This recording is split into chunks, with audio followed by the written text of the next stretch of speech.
الحمد للہ وحدہ والصلاة والسلام علی من لا نبی بعدہ فاعوذ باللہ من الشیطان الرجیم بسم اللہ الرحمن الرحیم قال اللہ سبحانہ وتعالی وَكُلُوا وَاشْرَبُوا حَتَّى يَتَبَيَّنَ لَكُمُ الْخَيْطُ الْأَبْيَضُ مِنَ الْخَيْطِ الْأَسْوَدِ مِنَ الْفَجْرِ ثُمَّ أَتِمُّوا الصِّيَامَ إِلَى اللَّيْلِ۔ رمضان سیریز کا یہ 9واں درس ہے، اور آج کے درس میں انشاءاللہ سحری کے مسائل بیان ہوں گے۔ سحری یہ وہ کھانا ہے جو روزے دار روزہ رکھنے کے لیے فجر سے پہلے کھاتا ہے۔ اس کی وجہ تسمیہ یعنی سحری کا نام سحری کیوں ہے، اس کی وجہ یہ ہے کہ رات کے آخری حصے کو عربی زبان میں سحر کہا جاتا ہے، اور یہ کھانا اسی وقت کھایا جاتا ہے، اس لیے عربی زبان میں اس کا نام سحور ہے۔ عربی زبان میں اس کھانے کا نام سحور ہے، اور اردو زبان میں ہم اسے سحری کہتے ہیں۔ یہ سحری کا وقت بہت ہی افضل اور بابرکت وقت ہے، اور سحری کا یہ کھانا یہ بھی افضل اور بابرکت کھانا ہے۔ بعض لوگ ایک کوتاہی برتتے ہیں، غفلت برتتے ہیں کہ رات کو کھا پی کر سو جاتے ہیں، پھر اس وقت اٹھتے نہیں ہیں، کیونکہ سحری کے وقت اٹھنا ذرا نفس کے اوپر گراں گزرتا ہے، لیکن ان کا روزہ تو ہو جاتا ہے۔ بغیر سحری کے روزہ رکھا جائے تو روزہ ہو جاتا ہے، لیکن وہ ایک عظیم سعادت اور ایک قدر و منزلت اور ایک فضیلت سے اجر و ثواب سے محروم ہو جاتے ہیں، کیونکہ سحری کا کھانا یہ ایک بابرکت کھانا ہے۔ سحری کھانے کا حکم کیا ہے کہ یہ سنت ہے، واجب یا فرض نہیں ہے، لہٰذا اگر سحری نہیں کھائیں گے تو بھی روزہ صحیح ہے، لیکن اجر و ثواب سے محرومی ہے، لہٰذا سحری کھانی چاہیے۔ سحری کا وقت کب سے کب تک ہے؟ سورہ بقرہ کی جو آیت میں نے پڑھی، فرمان باری تعالیٰ ہے، سورہ بقرہ آیت نمبر 187 کا جز ہے، یہ مکمل آیت نہیں ہے، ایک حصہ ہے آیت کا۔ وَكُلُوا وَاشْرَبُوا حَتَّى يَتَبَيَّنَ لَكُمُ الْخَيْطُ الْأَبْيَضُ مِنَ الْخَيْطِ الْأَسْوَدِ مِنَ الْفَجْرِ، اور کھا اور پیو حتیٰ کہ صبح کی سفید دہاری رات کی سیاہ دہاری سے الگ نظر آنے لگے، یعنی صبح کی سفیدی رات کی سیاہی سے الگ ہو جائے۔ جب سورج نکلنے سے پہلے جو یہ وقت ہوتا ہے سحری کا وقت، اس وقت یہ جب اسے صبح صادق کہتے ہیں، اس کا آخری جو وقت ہوتا ہے یہ صبح صادق، یہ وہی ہوتا ہے کہ جب صبح کی سفیدی رات کی سیاہی سے الگ نظر آنے لگتی ہے، اور آسمان کے اوپر سرخ روشنی افق کی طرف، یعنی پورے افق کے اوپر آسمان پہ ایک سرخ روشنی جو ہے پھیل جاتی ہے، اسے صبح صادق کہا جاتا ہے۔ آج کل تو یہ سہولت ہے کہ ہمیں آسمان کو دیکھنے کی اور وقت کا اندازہ لگانے کی ضرورت نہیں ہے، ہمارے پاس الحمدللہ ٹائم موجود ہے، گھڑیاں موجود ہیں، کیلنڈر موجود ہے، تو الارم وغیرہ ساری چیزیں آج کی سہولتیں موجود ہیں، ہم الارم لگا کے اٹھ بھی سکتے ہیں، اور انتہائی سحر کب ہوتا ہے پورے سال کا کیلنڈر ہمیں دستیاب ہوتا ہے، الحمدللہ اللہ تعالیٰ کی ایک نعمت ہے یہ، تو ہم وقت دیکھ کے گھڑی دیکھ کے جو ہم سحری کا اندازہ کر سکتے ہیں۔ رات کے آخری حصے میں یہ کھانا افضل ہے۔ یہ امام بخاری امام مسلم رحمہ اللہ حدیث بیان فرماتے ہیں، انس بن مالک رضی اللہ تعالیٰ عنہ قال رسول اللہ صلی اللہ علیہ وسلم تسحروا فإن فی السحور برکہ، تسحروا کہ سحری کھایا کرو، اللہ کے نبی علیہ الصلوۃ والسلام ارشاد فرماتے ہیں کہ سحری ضرور کھایا کرو، فإن فی السحور برکہ کہ سحری کھانے میں اللہ تعالیٰ نے برکت رکھی ہے، یہ کھانا بابرکت کھانا ہے، یہ اچھا کھانا ہے، خیر و بلائی والا کھانا ہے، فضیلت والا ہے، اس کے اندر اللہ پاک نے برکت رکھی ہے، لہٰذا سحری کھایا کرو۔ مسند احمد کی روایت کے اندر یہ الفاظ ہیں، ان ابو سعید خدری رضی اللہ عنہ قال رسول اللہ صلی اللہ علیہ وسلم السحور اکلہ برکہ فلا تدعوہ ولو ان یجرع احدکم جرعۃ من ماء فإن اللہ وملائکتہ یصلون علی المتسحرین، کہ سحری کا کھانا یہ باعث برکت ہے، لہٰذا سحری کھایا کرو، اور سحری کو ہرگز ترک نہ کرنا، چھوڑ نہیں دینا۔ اگر کسی کو کچھ کھانے کو میسر نہ بھی ہو یا کھانے کو دل نہ چاہے تو کم سے کم چند گھونٹ پانی کے ہی پی لے۔ آگے ارشاد فرمایا کہ یقیناً اللہ تعالیٰ اور اس کے فرشتے سحری کھانے والوں کے اوپر اللہ تعالیٰ رحمت نازل کرتے ہیں، اللہ تعالیٰ رحمت نازل فرماتا ہے، اور اللہ تعالیٰ کے فرشتے دعائیں کرتے ہیں سحری کھانے والوں کے لیے۔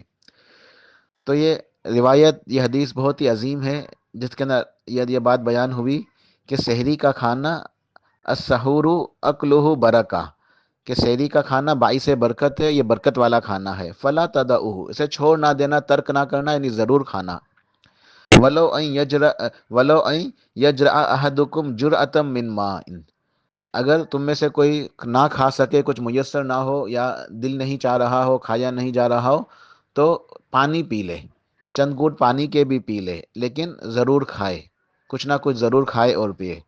پھر آگے بڑی عظیم ایک بشارت ہے، اللہ تعالیٰ کی رحمت ہے کہ وہ رب کتنا رحیم ہے، کتنا شفیق ہے، کتنا ہمارے اوپر اکرام کرنے والا ہے۔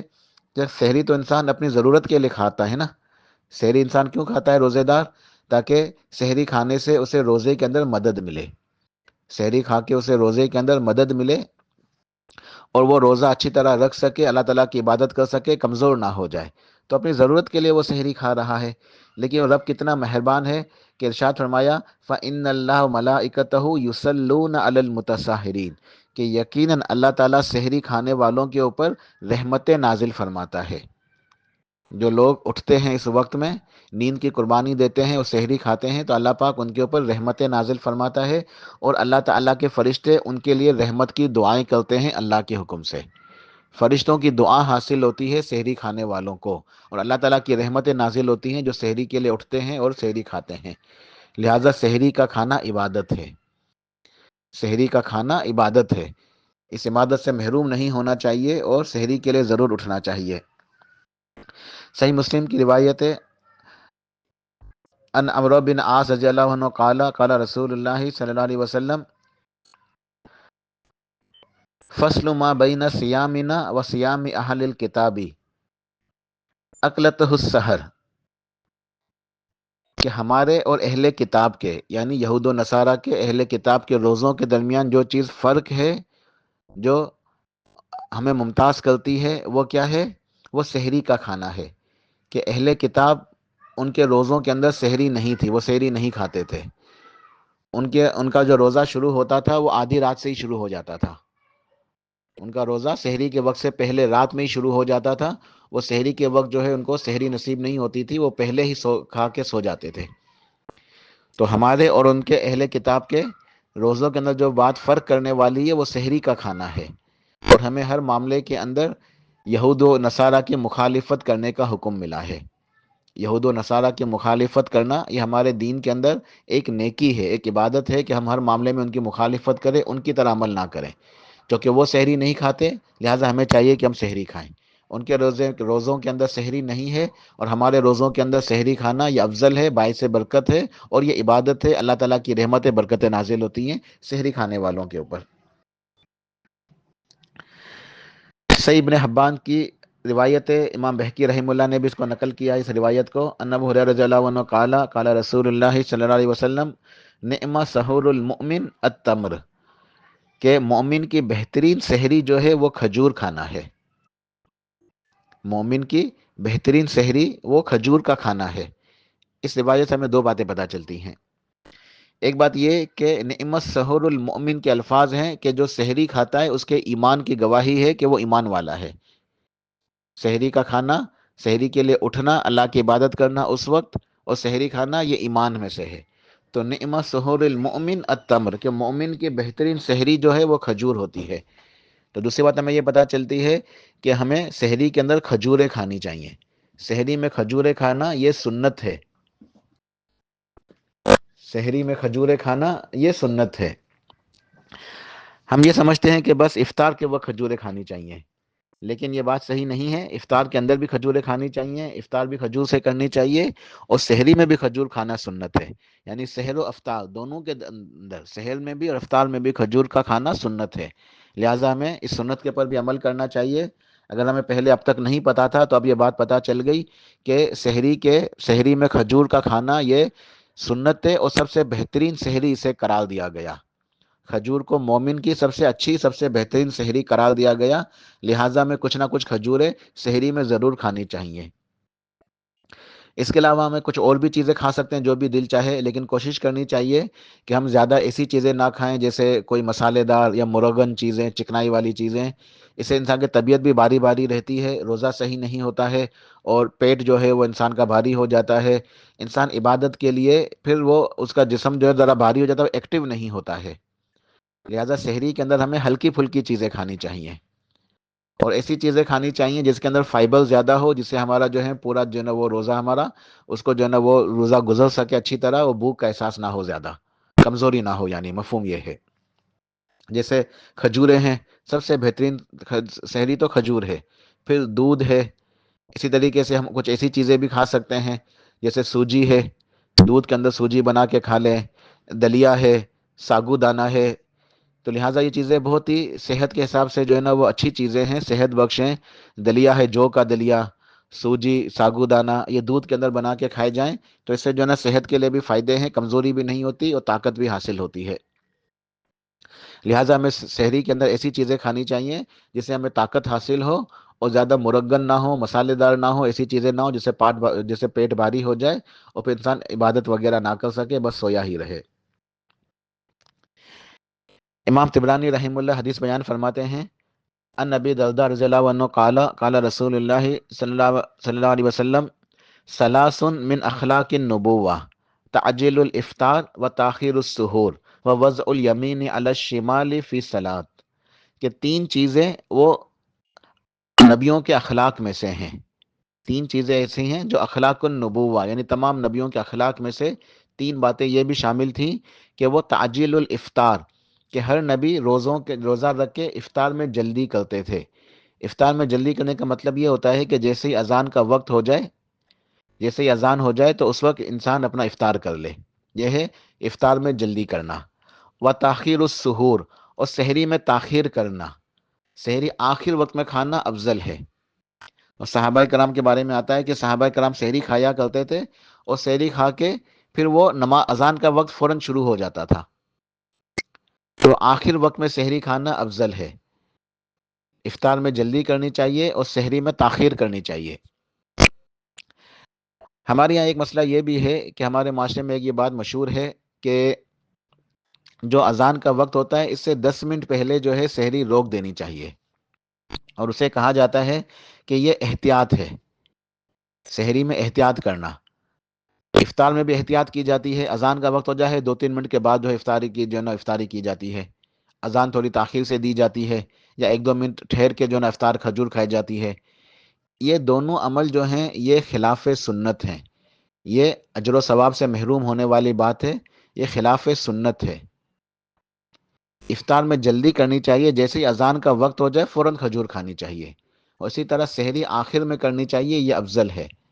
اور یہ جو احتیاط کی جاتی ہے کہ احتیاطی جو ہے وہ سحری احتیاطی افطار، سحری کی احتیاط یہ کہی جاتی ہے کہ 5-10 منٹ جو ہے پہلے جو ہے نا کھا لیا جائے اذان سے. اور افطار کی احتیاط یہ بتائی جاتی ہے کچھ منٹ جو ہے نا اذان کے بعد جو ہے نا وہ روزہ کھولا جائے. تو یہ باتیں خلاف سنت ہے، یہ بدعتیں ہیں. ایسا نہیں کرنا چاہیے. سحری آخری وقت میں کھانی چاہیے، سحری میں تاخیر کرنی افضل ہے، اور افطار میں جلدی کرنا افضل ہے. ابو داؤد کی روایت ہے، ان ابی ہریرہ رضی اللہ عنہ قال قال رسول اللہ صلی اللہ علیہ وسلم اذا سمع احدکم النداء والاناء على يده فلا يزحه حتى يقضي حاجته منه. کہ جب تم میں سے کوئی شخص اذان کی آواز سن لے اور اس کا برتن اس کے ہاتھ میں ہے اور وہ اس میں سے کھا رہا ہے یا پی رہا ہے، تو وہ اس کو رکھ نہ دے فوراً، بلکہ اپنی حاجت کو پورا کر لے. یہ صحیح حدیث ہے، اور اس حدیث کا مفہوم یہ ہے، اس سے یہ مسئلہ واضح ہوتا ہے کہ مثال کے طور پر اگر کوئی شخص اگر سحری کر رہا ہے تو سحری کا آخری وقت کب ہے؟ اذان تک رک جانا چاہیے. جیسے ہی اذان شروع ہو کھانے سے رک جانا چاہیے. ٹھیک ہے، اذان ہونے سے پہلے تک کھانا ہے. اذان ہونے تک، جیسے ہی اذان اللہ اکبر کے الفاظ سنائی دیے مسجد سے، یا اذان کا وقت ہو جائے، یا جیسے آج کل ٹائم پیس میں یا موبائل وغیرہ کے اندر اذان ہوتی ہے، تو جیسے ہی اذان کی آواز آئے کھانے پینے سے رک جانا چاہیے. یہ عام حالات ہیں، نارمل. ٹھیک ہے. لیکن مثال کے طور پر کوئی شخص اگر تاخیر ہو گئی ہے اس کو کھانا شروع کیے ہوئے، اور اس نے کھانا شروع کر دیا ہے، اب وہ کھا رہا ہے، برتن اس کے ہاتھ میں ہے اور اذان ہو جاتی ہے. اب وہ کیا کرے؟ فوراً رک جائے؟ نہیں، بلکہ حدیث ہمیں بتاتی ہے کہ حدیث کے الفاظ ہے کہ اپنی ضرورت کو پورا کر لے، وہ پیالے کو رکھے بغیر، یعنی پیالہ نہ رکھے، یعنی کھانا پینا چھوڑے نہ، بلکہ اذان ہو رہی ہے وہ اپنی ضرورت کو پورا کر لے۔ اب اس حدیث کو نا ذرا سمجھنے کی ضرورت ہے۔ ہمارے یہاں ایک افراط و جو ہے نا تفریط پائی جاتی ہے اس حوالے سے۔ کچھ لوگ یہ سمجھتے ہیں کہ بس اگر انسان سحری کھا رہا ہے اور اذان ہو گئی تو جو چیز کھا رہا ہے پی رہا ہے وہ فوراً جو ہے نا وہ رک جائے۔ ایسا ہی ہونا چاہیے، یہ اس شخص کے لیے حکم ہے جو اس نے وقت کے اوپر سحری کھانا شروع کیا ہے، یعنی سحری کھانے سے پہلے 15 منٹ، جو اذان سے 15 منٹ پہلے، 20 منٹ پہلے اس نے کھانا شروع کر دیا ہے، اس کے لیے کافی وقت ہے 15-20 منٹ کا، وہ کھا پی سکتا ہے، اپنی ضرورت کو پورا کر سکتا ہے، تو اسے اذان ہوتے ہی کھانے پینے سے رک جانا چاہیے۔ لیکن اگر مثال کے طور پر کوئی شخص نے دیر سے سحری کھانا شروع کی ہے، اب اس نے کھایا نہیں ہے، وہ بھوکا ہے اور اذان ہو گئی، تو ایک تو جو ہے نا یہ نقطہ نظر یہ ہے کہ فوراً وہ رک جائے اور کچھ بھی نہ کھائے۔ اور دوسرا نقطہ نظر یہ، اسی حدیث کی روشنی میں کچھ لوگ یہ سمجھتے ہیں کوئی حرج نہیں، اذان ہو رہی ہے ہونے دو، بس کھاتے رہو، جب تک اذان پوری نہ ہو جائے کھا سکتے ہو۔ یہ دونوں کے دونوں خلاف سنت ہیں، یہ دونوں صحیح نہیں ہیں، ٹھیک ہے؟ اس بات کو سمجھنے کی ضرورت ہے۔ یہ مسئلہ چونکہ اہم ہے اس لیے اس کو سمجھیں۔ اگر ایک انسان اس نے دیر سے سحری کھانا شروع کیا ہے اور کھانا شروع ہوتے ہی ابھی کھا رہا ہے، اس کا پیٹ نہیں بھرا اور سحری اذان کی آواز جو ہے نا وہ آ گئی، اب وہ حدیث کے الفاظ ہیں کہ اس میں سے فوراً رک نہ جائے بلکہ اپنی ضرورت کو پورا کر لے، یعنی چند گھونٹ پانی جو اگر پانی پی رہا ہے تو پانی پی لے جلدی سے، یا اگر کچھ کھانے کی چیز ہے اس کے ہاتھ میں تو وہ کھا لے، اپنی ضرورت کو پورا کر لے۔ اس کا مطلب یہ نہیں کہ فوراً رک جائے، یعنی کچھ وقت وہ لے سکتا ہے مزید اوپر، وہ اوپر کچھ وقت لے سکتا ہے، جلدی سے اپنے کھانے پینے کی جو ضرورت ہے اس کو جلدی سے پورا کر لے، ٹھیک ہے؟ اور یہ بھی نہیں، یہ بھی خلاف سنت ہے، یہ بھی اس کا روزہ صحیح نہیں ہوگا۔ اگر وہ یہ سمجھے کہ نہیں حدیث میں اجازت ہے کہ کھا پی سکتے ہو تو مکمل اذان ہونے تک مزے سے کھاتا رہے، نہیں۔ یا مسئلہ یہ ہے کہ اس کو فوراً اپنی ضرورت کو پورا کرنا ہے، جلدی سے وہ اپنی ضرورت کو پورا کر کے پھر ٹھہر جائے، رک جائے، مزید کھائے پیے نہیں۔ یہ نہیں کہ اپنی مرضی سے مزے لے لے کے کھاتا رہے، بلکہ جلدی جلدی دو چار لقمے کھا لے، دو چار گھونٹ پانی کے پی لے، تاکہ اسے کمزوری نہ ہو، اس کا روزہ صحیح ہو جائے۔ یہ حدیث کا مفہوم ہے، اور یہ بھی اللہ پاک کی طرف سے ایک رحمت ہے، یہ ایک شفقت ہے اپنے بندوں کے اوپر، مہربانی ہے، اللہ کا فضل ہے اس شخص کے لیے جس نے سحری کھائی اگر دیر سے شروع کی ہے اور وہ اذان ہو گئی تو جلدی جلدی اپنی ضرورت کو پورا کر لے، چند لقمے کھا لے جلدی سے، چند گھونٹ پانی پی لے، تاکہ اس کا روزہ اس میں سے کچھ تقویت ملے، طاقت حاصل ہو، ٹھیک ہے؟ تو یہ سنت سے ثابت ہے۔ تو یہ کچھ سحری کے حوالے سے مسائل تھے۔ اب ایک آخری مسئلہ یہ ہے کہ کیا یہ وقت صرف اس لیے ہے کہ انسان کھائے اور پیے؟ تو نہیں، ایسا نہیں ہے، بلکہ یہ وقت کھانے پینے کے لیے بھی ہے، سحری کھانے کے لیے بھی ہے۔ سحری کھانا افضل عمل ہے، باعث برکت ہے، اجر و ثواب ملتا ہے، اس سے رحمتیں نازل ہوتی ہیں۔ لیکن یہ وقت خصوصی طور پر استغفار کے لیے ہے، یہ وقت خصوصی طور پر استغفار کے لیے ہے، اللہ تعالیٰ سے اپنے گناہوں کی معافی مانگنے کے لیے ہے۔ سحری کا جو وقت ہے یہ استغفار کے لیے خاص وقت ہے، رمضان میں بھی، رمضان کے علاوہ بھی، ہر رات میں یہ وقت خصوصی طور پر استغفار کے لیے ہے۔ اس رات میں جو ہمیں کوشش کرنی چاہیے کہ ہم استغفار کریں، تھوڑا جلدی اٹھیں، کچھ نماز بھی ادا کر لیں، استغفار کریں، دعائیں کریں۔ یہ دعا کرنے کا، استغفار کرنے کا وقت ہے۔ اللہ سبحانہ و تعالیٰ نے قرآن پاک کے اندر متقین کی، مومنوں کی، جو تقوی والے ہیں، اللہ کے مقربین ہیں، ان کی صفات کا تذکرہ فرمایا۔ تو سورہ زاریات آیت نمبر 18، اس آیت میں ارشاد فرمایا وَبِالْأَسْحَارِ هُمْ يَسْتَغْفِرُونَ، کہ متقین تو وہ ہیں، اللہ کے نیک بندے، وَبِالْأَسْحَارِ هُمْ يَسْتَغْفِرُونَ، کہ سحری کے وقت استغفار کرتے ہیں، سحری کے وقت وہ استغفار کرتے ہیں۔ سورہ آل عمران کے اندر بھی مومنین کا جو ہے نا وہ متقین کی صفات کا تذکرہ ہے، تو ارشاد فرمایا والمستغفرین بالاسحار، والمستغفرین بالاسحار، سحری کے وقت استغفار کرنے والے۔ متقین مومن وہ ہیں جو سحری کے وقت استغفار کرتے ہیں۔ سورہ یوسف کے اندر ایک مقام ہے، بڑا غور و فکر کرنے کا جو ہے نا وہ مقام ہے۔ جب سیدنا یوسف علیہ السلام کے بھائیوں کی غلطی آشکار ہو گئی، ان کا گناہ پتہ چل گیا کہ انہوں نے ظلم و زیادتی کی تھی سیدنا یوسف علیہ السلام کے ساتھ، انہیں جو ہے نا کنویں کے اندر ڈالا تھا، تو ایک وقت میں جب ان کے گناہ کا جو ہے نا سب پتہ چل جاتا ہے تو اپنے والد سے، یعنی حضرت یعقوب علیہ السلام سے، ان کے بچے کہتے ہیں قالوا یا ابا نستغفر لنا ذنوبنا انا کننا خاطئین۔ جب پورا معاملہ صاف ہو جاتا ہے، یا آخری کا جو ہے قصے کا آخری مرحلہ ہے، جب وہ پورا معاملہ کلیئر ہو جاتا ہے تو پھر وہ کہتے ہیں اے ہمارے والد صاحب، قالوا یا ابانا استغفر لنا ذنوبنا انا کننا خاطئین، آپ ہمارے لیے اللہ تعالیٰ سے معافی مانگے، ہم سے ہمارے لیے استغفار کریں، یقیناً ہم لوگ گنہ گار تھے، ہم لوگ خطا کار تھے، ہم لوگ گنہ گار تھے، ہم نے گناہ کیا، تو آپ ہمارے لیے اللہ تعالیٰ سے دعا کریں، اللہ پاک ہمیں معاف فرما دیں۔ تو یعقوب علیہ السلام جواب میں عرض کرتے ہیں، قال سوف استغفر لکم ربی انہ هو الغفور الرحیم، انہوں نے فرمایا کہ میں عنقریب تمہارے لیے اپنے رب سے معافی مانگوں گا، استغفار کروں گا، یقیناً وہ بہت زیادہ معاف کرنے والا، بہت زیادہ رحم کرنے والا ہے۔ یا مفسر نے ایک نقطہ بیان کیا ہے، علمی نقطہ، کہ بچے جو ہے درخواست کر رہے ہیں کہ آپ ہمارے لیے استغفار کریں، اور اللہ کے نبی یعقوب علیہ السلام کہہ رہے ہیں کہ میں عنقریب استغفار کروں گا تمہارے لیے، اس وقت فوراً نہیں کیا۔ اس کی وجہ مفسرین یہ بیان کرتے ہیں کہ وہ وقت تھا رات کا وقت، رات کا ابتدائی وقت تھا جب انہوں نے بچوں نے یہ کہا تھا، یعنی مغرب کا وقت یا رات کا وقت، کہ ہمارے لیے استغفار کریں۔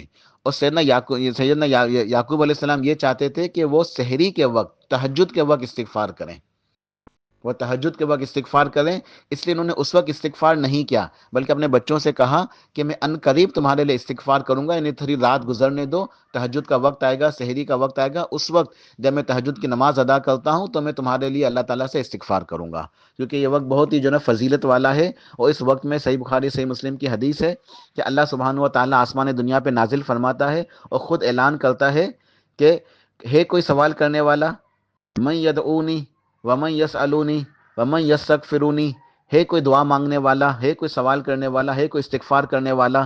تو یہ وقت خاص وقت ہے دعاؤں کے لیے، استغفار کے لیے، لہٰذا ہمیں چاہیے کہ ہم اس وقت میں سحری بھی کھائیں اور دعائیں بھی کریں، استغفار بھی کریں۔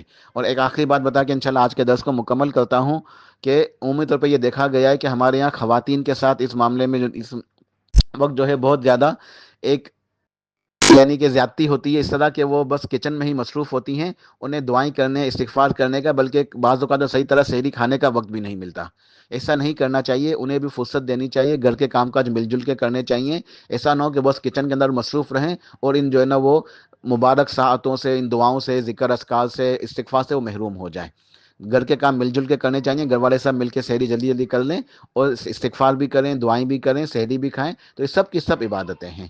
تو یہ کچھ سحری کے احکام تھے، اللہ پاک ہمیں صحیح طریقے سے روزے رکھنے کی اور رمضان کے اندر اچھے طریقے سے عبادت کرنے کی توفیق عطا فرمائے، آمین برحمتک یا ارحم الراحمین۔ سبحان ربک رب العزت عما یصفون وسلام علی المرسلین والحمد للہ رب العالمین۔